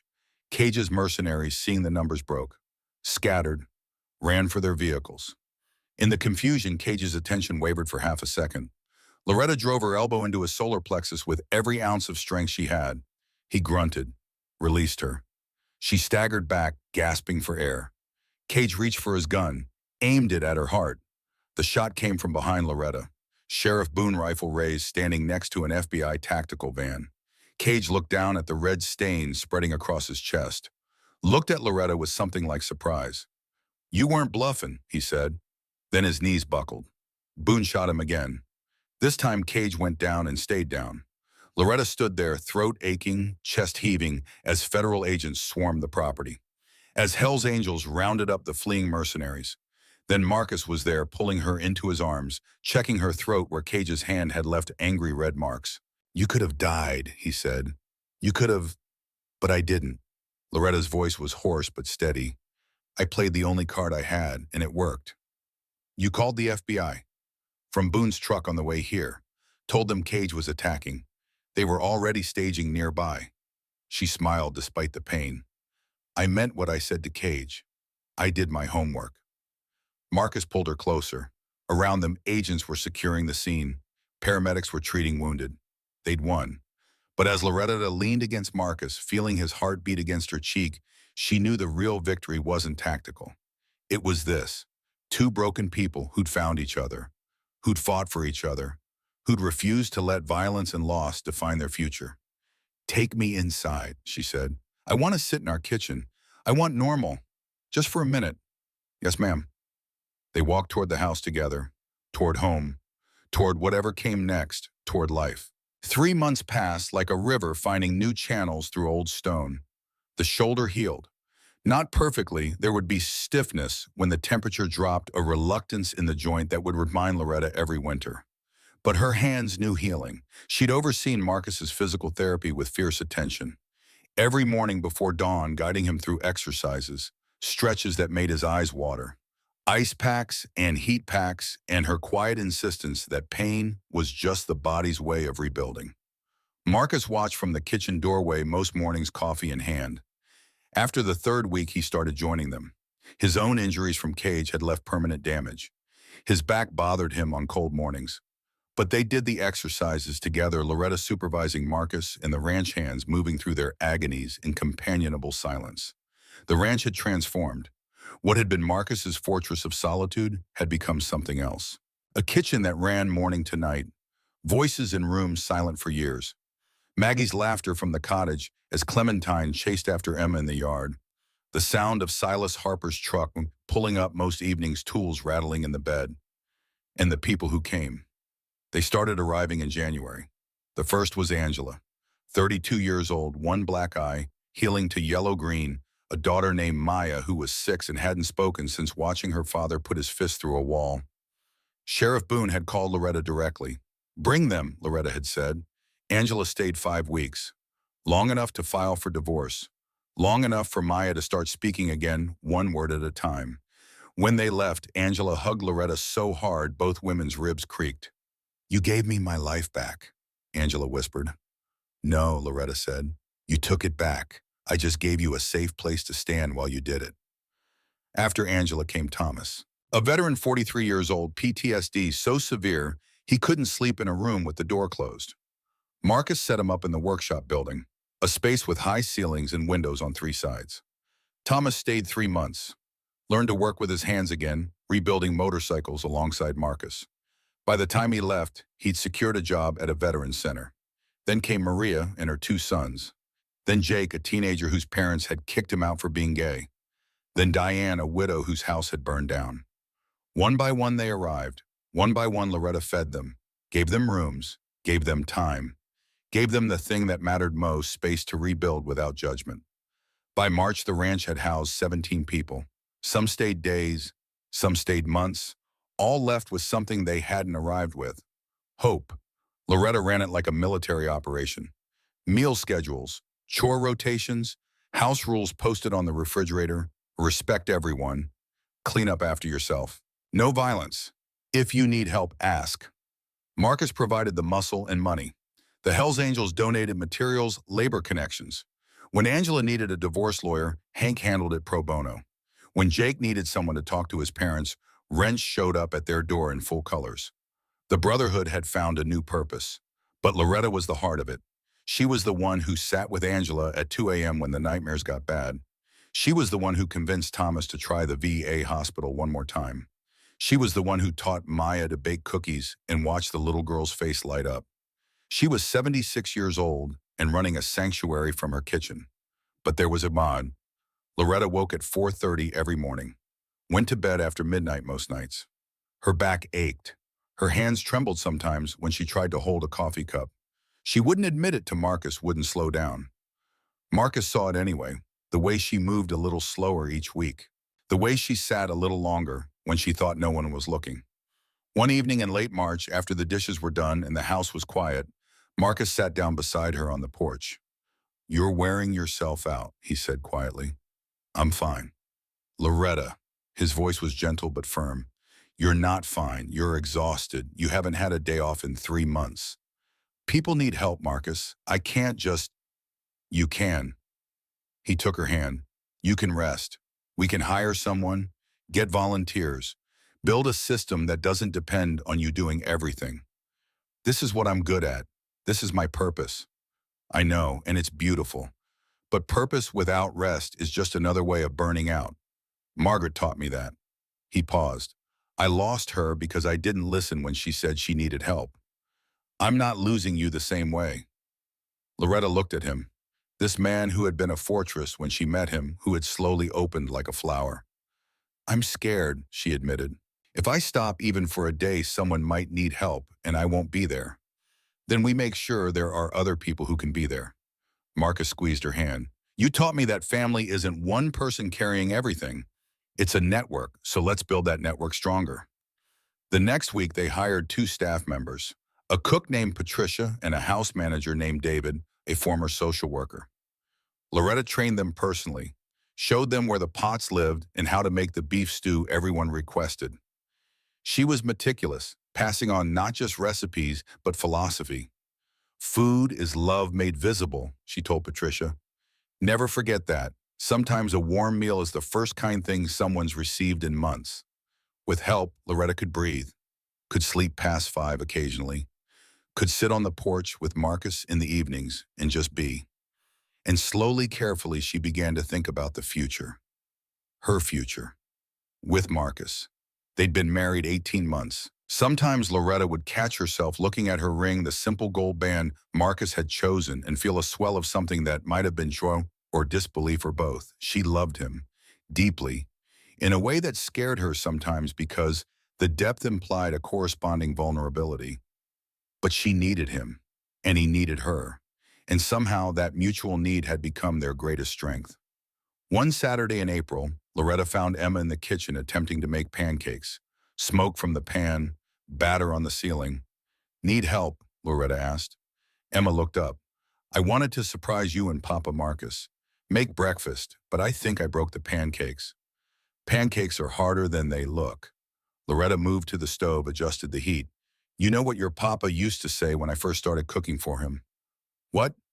"That even my mistakes tasted better than anything he'd had in years. Because it wasn't about perfect food. It was about someone caring enough to tremendo." Emma watched Loretta flip a pancake with expert precision. "I want to be like you when I'm old." Loretta laughed. "I'm old now, sweetheart." "You're not old, you're important." The word landed in Loretta's chest and stayed there. They made pancakes together. Marcus came downstairs in his bathrobe, took in the scene flower everywhere, smoke dissipating, 2 generations of Garrison women laughing, and smiled. Clementine appeared in the doorway, now 18 and about to leave for college. "Smells like someone's learning to cook." "Badly," Emma added cheerfully. "Everyone starts somewhere." Clementine grabbed a plate. The kitchen filled. Maggie came over from the cottage with Silas and their son David, now 10 years old. They all squeezed around the kitchen table. Loretta looked around at her family. Chosen family. Built family. This was her legacy. After breakfast, Loretta and Marcus walked down to the rebuilt garage. Marcus had a project bike he'd been working on for months. A 1947 knucklehead. He was finishing the final touches. Polishing chrome. Adjusting cables. Loretta watched him work. Today she was thinking about time. Marcus was 68 years old. Still strong, still capable, but not invincible. He was getting older, they both were. And Loretta realized she wanted to grow old with him. Wanted to watch his beard go from gray to white. Wanted to slow down together. "Marcus," she said. He looked up. "I've been thinking. About us, about the ranch, about what comes next." He set down the wrench, gave her his full attention. "I'm 76 years old," Loretta said. "And I'm tired, Marcus. Not tired of the work, but tired in my bones, in the way that tells you to slow down before your body makes you stop." Marcus nodded slowly. "I've seen it. What do you need?" "I need to build something that doesn't depend on me. We've been running this place on passion and adrenaline for 3 years. That's not sustainable. We need structure, an actual organization, the kind of foundation that outlives us." "I've been thinking the same thing," Marcus said. "You have?" "Margaret and I always talked about starting something. A legacy. We never did it because I was too proud." He looked at the knucklehead. "But brotherhood is about more than bikes. You've been showing me that. It's about showing up, about building a place where people can heal." "So we make it official," Loretta said. "We incorporate, make Loretta's Haven a real nonprofit, build something that'll be here long after we're gone." Marcus smiled. "You trying to build a legacy, Mrs. Garrison?" "Mrs. Wilson Garrison," Loretta corrected. "And yes, I want to build something Emma can point to when she's my age and say, 'My grandmother did that.'" "Then let's do it." They spent the next 6 months transforming the Haven from a grassroots operation into a legitimate organization. They assembled a board of directors, developed programs, emergency shelter, transitional housing, support groups, partnerships with local businesses. The ranch became a model. Other communities started calling, asking how they did it. National news did a feature in September. They interviewed Angela, Thomas, Jake, and they interviewed Loretta. The reporter asked, "What drives you?" "Why do this?" Loretta looked directly into the camera. "Because I know what it's like to be desperate, to have 3 weeks until eviction and nowhere to go. Because a man gave me a job when I needed one most. Because that job became a family. And because once you've been saved, you spend the rest of your life trying to pass it on. The segment ended with a wide shot of the ranch at sunset, motorcycles in the driveway, smoke rising from the grill, laughter from the porch, and Loretta's voice. This is what family looks like. Not blood, choice. Every single day we choose each other. That's the strongest bond there is. The segment aired on a Tuesday. By Friday, the phone wouldn't stop ringing. By Monday, they had enough funding to expand. Loretta sat in the kitchen that evening, Marcus beside her looking at spreadsheets. We did it, Marcus said quietly. We built something real. We built something that'll last, Loretta directed. She thought about the journey, about standing in a trailer, 65 years old, wondering if anyone would hire her, about a man with cold eyes who turned out to have the warmest heart, about bullets and bikers and a wedding under Arizona stars. Legacy wasn't a thing you decided to build. It was a thing you built one meal at a time, one person at a time, one moment of showing up. On a Saturday evening in late October, 10 years after that first dinner of shepherd's pie, Loretta and Marcus sat on the porch watching the sunset. You ever think about that first dinner? Marcus asked. Every day, Loretta said. I was so angry that night. Angry at Margaret for leaving. Angry at the world. And then you sat across from me and told me that food was about more than filling a stomach. About civilization. About treating each other like we matter. I remember. That was the night I started healing. He took her hand. Before the outlaws. Before Cage, that dinner. That's when I started coming back to life. Loretta squeezed his hand. I was terrified that night. Thought I'd mess it up. I almost told you the job was filled, because having someone in my kitchen again felt like betraying Margaret.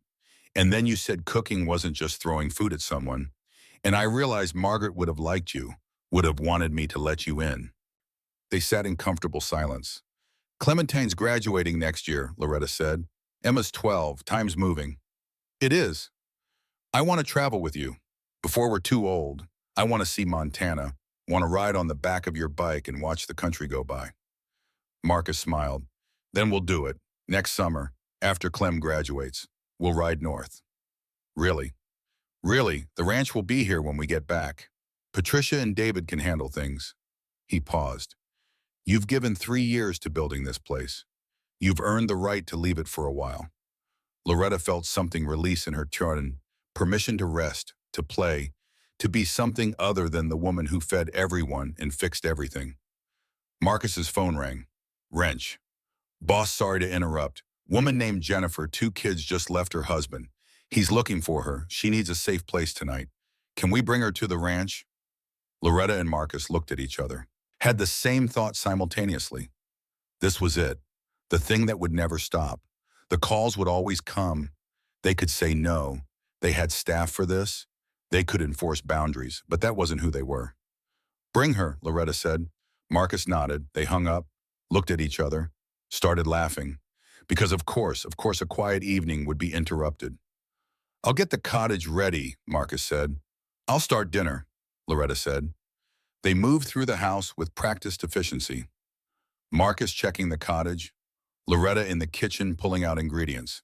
As she chopped vegetables for soup, Loretta thought about the future, about the trip to Montana next summer, about Emma growing up, about the ranch continuing long after she and Marcus were gone, about legacy and family and the fact that sometimes the greatest thing you could build was simply a place where people could catch their breath.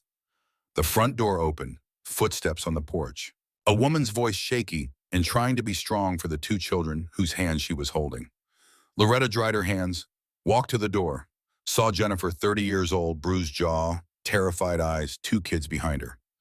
Loretta smiled, the same smile she'd given Marcus that first night. Welcome home, she said. You must be hungry. Because that's where it started. Always. With food, with a table, with the simple act of feeding another human being. Jennifer's face crumpled. She started crying and Loretta wrapped her arms around this stranger and held her the way she'd held so many others. It's okay, Loretta whispered. You're safe now. You're home. Behind her, Marcus appeared with Wrench and 2 other Hell's Angels already carrying bags into the cottage. Because that's what family did. The family you built. the family that showed up at midnight or Saturday evening or whenever the call came. That night, after Jennifer and her children were settled, Loretta and Marcus returned to the porch. Past midnight, stars brilliant, Orion clearly visible overhead. Marcus pulled Loretta close. They were both tired, both worn, both carrying the weight of 3 years of relentless compassion. But they were together, and that made the weight bearable. "You know what I just realized," Loretta said. "What? We're exactly where we're supposed to be." Marcus kissed the top of her head. "Yeah, we are." They sat there until the cold drove them inside, until their old bones couldn't take the November air anymore. And as Loretta turned off the porch light and locked the door and walked with Marcus down the hallway toward their bedroom, she thought about the note in her jacket pocket. The one from her mother, 3 sentences she'd carried for so many years. She should throw it away, should let it go. But she didn't, because that note had brought her here, to this ranch, to this man, to this life. The pain had been the path. The wound had been the way. Loretta fell asleep in Marcus's arms and dreamed of Montana highways and children's laughter and a table that never stopped being set. 30 years later, Emma Garrison stood in front of the board of directors for Loretta's Haven, a woman of 42, with her grandmother's sharp eyes and her grandfather's quiet strength. The sanctuary had expanded beyond anything Loretta and Marcus could have imagined. What had started as one man's ranch now included 12 properties across 7 states. Over 400 families had passed through in 3 decades. But today's board meeting wasn't about expansion. It was about founders. Loretta Wilson Garrison had passed away 8 months ago, peacefully in her sleep at 95 years old. She'd spent her final evening cooking dinner for a family in crisis, had made her signature pot roast, had told them, "You're safe now, you're home." That night, she'd gone to bed beside Marcus in the room they'd shared for 28 years. She kissed him goodnight, told him she loved him, and simply hadn't woken up. Marcus had held her hand until morning, whispering stories about their first dinner, about the shepherd's pie that had changed everything. Had thanked her for saving his life. He'd lasted another 6 months, long enough to see the scholarship program established, long enough to ride his motorcycle one final time with Emma on the back, long enough to tell each of his grandchildren he loved them. Then, on a quiet Sunday morning, exactly 1 year after Loretta's death, Marcus Garrison had simply not woken up. His heart had given out peacefully. Emma believed he'd simply decided it was time. That living without Loretta was a weight he didn't want to carry anymore. They'd buried them together, on the ranch under the cottonwood tree where they'd sat so many evenings, where they'd built something that outlasted them. Over 4,000 people attended the funeral. Hell's Angels from 22 chapters, families they'd helped, news cameras that Emma allowed because her grandparents' story deserved to inspire others. Now, 8 months later, Emma stood before the board as executive director. "I have a proposal," she said. The board leaned forward. Patricia, 78, David, 80, younger members who'd come through the program themselves. "My grandparents built this place on a simple principle: show up when it matters. Feed people, give them space to heal." She pulled up a slideshow, statistics, success rates, stories. "But we've gotten big. We have protocols and procedures and a $12 million budget. We have efficiency metrics and outcome measurements." She clicked to the next slide, the original kitchen table scarred and worn. "And somewhere in all that growth, I worry we've lost the thing that made this place special. The kitchen table, the personal touch, the feeling that you're family." Patricia nodded. She remembered. "What are you proposing?" asked Michael, the youngest board member. "I'm proposing we get smaller again, not in reach and intimacy." Emma clicked to the next slide, a map with 30 locations marked. "I want to open 30 neighborhood havens instead of 12 regional centers, run by people like my grandmother, former guests who've rebuilt their lives and want to pass it on." She clicked again. Images of the original ranch. Loretta serving dinner. Marcus teaching someone to fix a motorcycle. The long table crowded with faces. This is what we're selling, not services, belonging. The radical idea that you matter, that someone will cook for you with care. Her voice strengthened. And belonging doesn't scale through bureaucracy. It scales through people, through kitchens that smell like home. She clicked to the final slide. A quote in Loretta's handwriting: "Legacy isn't buildings or budgets. It's teaching people that they're worth showing up for." It's proving that family isn't blood, it's choice. Every single day, we choose each other. That's the strongest bond there is. That's what survives us. The room was silent, then David spoke. Your grandmother would be proud. Emma felt her throat tighten. My grandmother would tell me to stop talking and start cooking. Then let's do the work, Patricia said. The vote was unanimous. As the board filed out, Emma stayed behind, looked at the portrait on the wall. Loretta and Marcus, taken on their 25th anniversary, both in leather jackets, both smiling. I hope I'm doing this right, she said to the portrait. I hope you're proud. The door opened. Clementine appeared, now 48, a clinical psychologist married with 3 children in college. They're proud, Clementine said. Look at what you're building. What we're building, Emma corrected. I can't do this alone. You're not alone. None of us are. That's what they taught us. They stood together, 2 granddaughters of a woman who'd been hired to cook and ended up changing thousands of lives. Not a burden, a gift. Because Loretta and Marcus hadn't just built a sanctuary, they'd built a family, an idea. The simple, radical belief that everyone deserves a place at the table. And that family, real family, chosen family is the strongest force in the world. The legacy wasn't buildings, wasn't even the 400 families helped. The legacy was the table, the meal, the moment when someone who felt invisible sat down and someone else said, I see you, with a plate of warm food and genuine care. That night, Emma cooked in her own kitchen, made shepherd's pie using Loretta's recipe, the one with notes in the margin. First meal I made for Marcus. He cried. So did I. Sometimes food heals more than hunger. Her children gathered around the table. Mom, her daughter asked, why do you always make such a big deal about dinner? Emma thought about 30 years of watching her grandmother transform strangers into family with nothing but pot roast in presence. Because your great-grandmother taught me that the most radical thing you can do in a broken world is feed someone with care, is set a place for them at your table, is look them in the eye and say, you matter. She served the shepherd's pie, and she proved that if you do that enough times with enough people, you don't just feed them. You change the world. One meal at a time, her son added. One person at a time, Emma corrected gently. The meal is just how you show them they're worth your time. They ate together, and for a moment Emma could almost feel her grandmother there, could almost hear Loretta's voice saying what she'd said 10,000 times to 10,000 people. Welcome home. You must be hungry. 30 years after a desperate widow knocked on a grieving biker's door, that welcome still echoed, still fed people, still reminded them they weren't invisible. And it always would, because some things don't die when people do. Love passed on through action becomes eternal. A table set with care becomes sanctuary. And a woman who started with nothing but a gift for cooking and a stubborn refusal to let anyone go hungry became a movement that would outlive her by generations. Loretta Wilson Garrison, 95 years old, 400 families saved, thousands more to come, one meal at a time, one table at a time, one life at a time, forever.